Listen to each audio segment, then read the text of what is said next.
Hello all, இன்றைக்கி பார்த்தீங்கன்னா ஹெல்த்தியான 7 நாள் 7 வகையான பிரேக்ஃபாஸ்ட் ரெசிபி வாங்க பார்க்கலாம். ஃபர்ஸ்ட் ஒன் பார்த்தீங்கன்னா நம்ம ஓட்ஸ் தோசை பண்ண போகிறோம். அதுக்கு பார்த்தீங்கன்னா ஓட்ஸ் வந்து நீங்கள் ஒரு 3 to 4 டைம்ஸ் நல்லா வாஷ் பண்ணிவிட்டு ஒரு 1 hour வந்து ஊற வச்சுக்கங்க. 1 hour இல்லாட்டி ஒரு 1/2 hour வந்து ஒரு நல்ல தண்ணியில் ஊற வச்சுட்டு அதை அப்படியே மிக்சியில் மாற்றிட்டு புளிப்பு இல்லாமல் ஜில்லுன்னு இல்லாத தயிர் வந்து ஆட் பண்ணிக்கிங்க.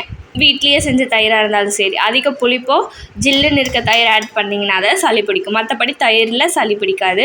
2 ஸ்பூன் ஆட் பண்ணிவிட்டு 1 ஸ்பூன் வந்து பார்த்திங்கன்னா நான் அரிசி மாவு ஆட் பண்ணி லைட்டாக சால்ட் போட்டு அரைச்சிருங்க. நல்லா மாவு பேட்டர் டைப்புக்கு வந்த உடனே அரைச்சிட்டு இன்னொரு இதில் மாற்றிட்டு நம்ம பேனில் வந்து எண்ணெயோ கீயோ எது வேணால் நம்ம விட்டுக்கலாம். ஆயில் வந்து கோகோனட் ஆயில் யூஸ் பண்ணுறதுனாலும் பண்ணிக்கலாம். நான் பேன் கேக் மாதிரி ஊற்றலான்னு பார்த்தேன். சரி ஒரு தோசையாகவே ஊற்றிடலாம், ஏன்னா பாப்பா தோசை சாப்பிட ஆரம்பிச்சிட்டா. ஸோ அதனால் ஒரு தோசை மாதிரி ஊட்டி விட்டுடலான்னு சொல்லிட்டு அப்படியே எடுத்து ஊற்றிட்டேன். ஸோ நல்லா ஹெல்த்தியான ரொம்ப ரொம்ப ஹெல்த்தியான தோசை வந்து ரெடி ஆகிடுச்சு. இது மாதிரி வந்து பார்த்திங்கன்னா டிஃப்ரெண்ட்டாக பேபிஸ்க்கு நம்ம பண்ணி கொடுக்கும்போது அவங்களுக்கு டிஃப்ரெண்ட் டெக்ஸ்சர் வந்து அவங்க ஃபீல் பண்ணும்போது நல்லா விரும்பி சாப்பிடுவாங்க குழந்தைங்களுக்கு. நெக்ஸ்ட் ஒன் டிஷ் வந்து பார்த்திங்கன்னா அதுக்கு பொட்டேட்டோவும் கேரட்டும் வந்து நான் துருவி ஒன்றா போட்டு வச்சிட்டேன். அதனால் அது கலர் மாறிடுச்சு, பொட்டேட்டோ கலர். அவல் கிச்சடியாக பண்ண போகிறோம். அதுக்காக அவல் வந்து பார்த்திங்கன்னா வெள்ளை அவல் எடுத்திருக்கேன். அது வந்து பார்த்திங்கன்னா ஒரு 3 டைம் பக்கம் வந்து வாஷ் பண்ணிக்கங்க.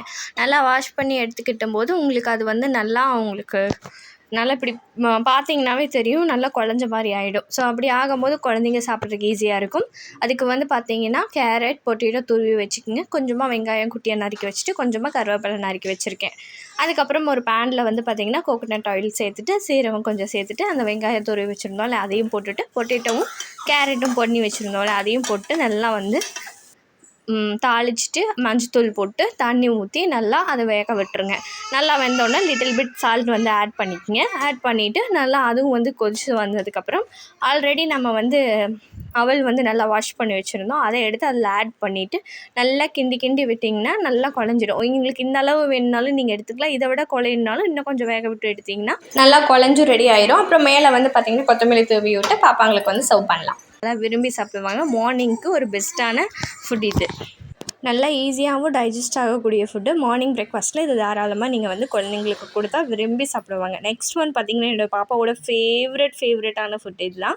இதுக்கு பார்த்திங்கன்னா உங்களுக்கு ஒரு செவ்வாழைப்பழம், எந்த வாழைப்பழம் வேணாலும் எடுத்துக்கலாம். ஒரு முட்டை இருந்தால் போதும். நல்லா வாழைப்பழத்தை வந்து பார்த்திங்கன்னா ஸ்மாஷ் பண்ணி எடுத்துக்கங்க. நல்லா ஸ்மாஷ் பண்ணி எடுத்துகிட்டு ஒரு பவுலில் அதை மாற்றிட்டு முட்டையை வந்து உடச்சி ஊற்றிட்டு ஒரு பேனில் தோசைக்கல் வச்சுட்டு இதுக்கு முக்கியமாக கீ ஆட் பண்ணுங்கள்.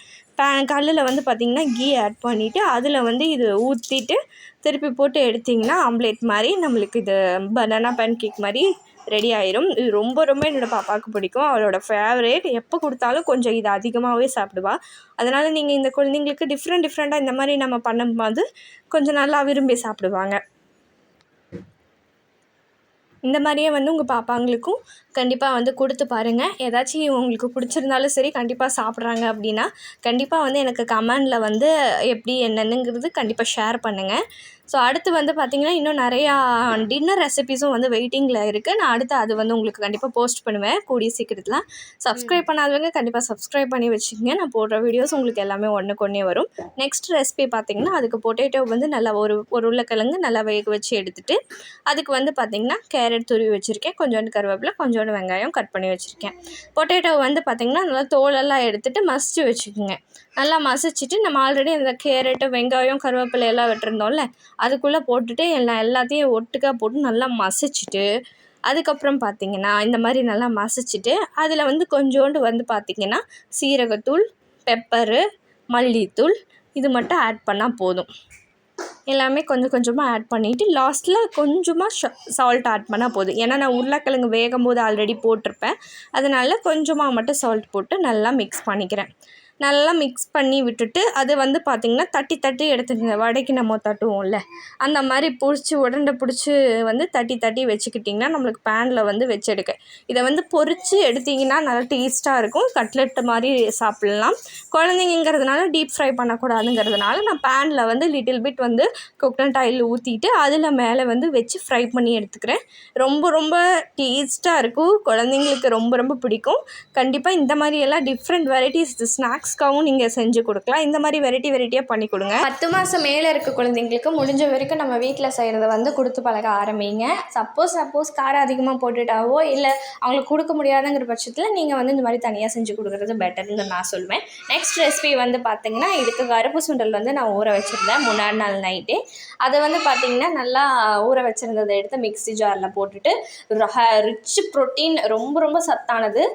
இதுக்கு வந்து பார்த்திங்கன்னா அந்த சுண்டல் மிக்சியில் போட்டு அதில் பூண்டு, சீரகம், கருவேப்பிலை, கொஞ்சோண்டு சால்ட்டு. ஃபஸ்ட்டு பார்த்திங்கன்னா மிக்சியில் வந்து ட்ரையாக அரைச்சிட்டு அதுக்கப்புறம் எவ்வளோ தண்ணி வேணுமோ பேட்டருக்கு ஏற்ற மாதிரி கொஞ்சமாக ஊற்றிட்டு அரைச்சிட்டு தனியாக ஒரு குண்டால் நம்ம மாவுக்கு எடுத்து வைப்போம்ல அந்த மாதிரி எடுத்து வச்சுட்டு அப்புறம் தோசைக்கல்லில் வந்து பார்த்திங்கன்னா எண்ணெய் தடவிட்டு அந்த தோசை மாதிரி ஊற்றி திருப்பி போட்டு எடுத்திங்கன்னா நம்மளுக்கு டேஸ்டியான ரிச்சான ப்ரோட்டீன் தோசை ரெடி ஆயிரும்.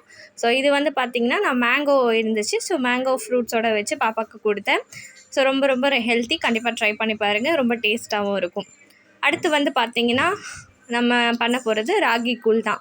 எப்பவும் போல் தண்ணியில் கலக்கிட்டு சுடுதண்ணியில் கூழ் மாதிரி கிண்டி எடுத்துகிட்டு பனானா வந்து நல்லா மசிச்சுட்டு அதில் போட்டு மிக்ஸ் பண்ணிட்டிங்கன்னா உங்களுக்கு டேஸ்ட்டான ராகி கூழ் வந்து ரெடி ஆயிரும். இது வந்து பார்த்திங்கன்னா இதுக்குள்ளே நீங்கள் சால்ட்டோ இல்லை சுகரோ எதுவும் ஆட் பண்ண தேவையில்லை. பனானா இருக்கிறதுனால அதுவே ஸ்வீட்டாக நல்லாயிருக்கும். அடுத்த பிரேக்ஃபாஸ்ட் ரெசிபி வந்து உளுந்தங்கஞ்சி செய்ய போகிறோம். ரொம்ப ஹெல்த்தி. 3 ஸ்பூன் பார்த்திங்கன்னா கருப்பு உளுந்து எடுத்துருக்கேன், 1 ஸ்பூன் பச்சரிசி எடுத்துருக்கேன். நல்லா வறுத்து எடுத்துக்கங்க. நான் வீடியோவில் காட்டியிருக்க மாதிரியே நல்லா பொரிஞ்சு வர வரைக்கும் நல்லா அதோட நறுமணம் வந்து வரும். உளுந்தோட நறுமணம் எல்லாமே வரும். நல்லா வாசம் வந்ததுக்கப்புறம் நல்லா வறுத்து எடுத்துகிட்டு மிக்சியில் போட்டு நல்லா பவுடர் பண்ணி எடுத்துகிட்டு அது தண்ணியில் வந்து கலக்கி வச்சுக்கோங்க. ராகி கூழ் செய்கிற மாதிரியே தான் கலக்கி வச்சுட்டு இன்னொரு பேனில் வந்து வெந்தயங்கிற வெல்லம் அதை வந்து பார்த்திங்கன்னா போட்டு அது கரைஞ்ச உடனே ஏலக்காவை வந்து 2 ஏலக்காய் தட்டி போட்டிருக்கேன். நல்லா கொதிக்கும் போது அந்த நம்ம ஆல்ரெடி கலக்கி வச்சுருந்தோம்ல அதை எடுத்து ஊற்றிட்டு நல்லா கிண்டி விட்டுருங்க. நல்லா கிண்டி விட்டு நல்லா கொதிக்கணும். நல்லா கொதித்து லைட்டாக சுண்டி வரணும். நல்லா ஆறுனா இன்னும் கொஞ்சம் அதுவே வந்து கெட்டி ஆகும். ஸோ அதனால் நல்லா சுண்டி வந்ததுக்கப்புறம் ஒரு பேனில் வந்து எடுத்து ஊற்றி வச்சுருங்க. ஊற்றி வச்சதுக்கப்புறம் நல்லா ஆறுனதுக்கப்புறம் குழந்தைங்களுக்கு சர்வ் பண்ணுங்கள். இது போன் ஸ்ட்ரென்த்துக்கும் இடுப்பு எலும்புக்கும் ரொம்ப நல்லது. நம்ம டீ காஃபிக்கு பதிலாக இதையும் தாராளமாக எடுத்துக்கலாம். இதே மாதிரி வீடியோஸ் பார்க்க ஃபாலோ பண்ணிக்கங்க. இந்த வீடியோவில் வந்து பார்த்திங்கன்னா பாப்பா சவுண்டு பெருசாக அதிகமாக கேட்டிருக்கோம்ல, ஏன்னா இப்போ மேடம் கொஞ்சம் பெருசாகிட்டு வராங்கல்ல, அதனால் நான் எங்கே அவகிட்ட பேசிகிட்டு எந்த ரூமில் போய் பேசினாலும் அவகிட்ட பேச மாட்டேங்கிறேன்னு சொல்லிட்டு வந்து கத்திக்கிட்டு இருந்தா. அதுதான்.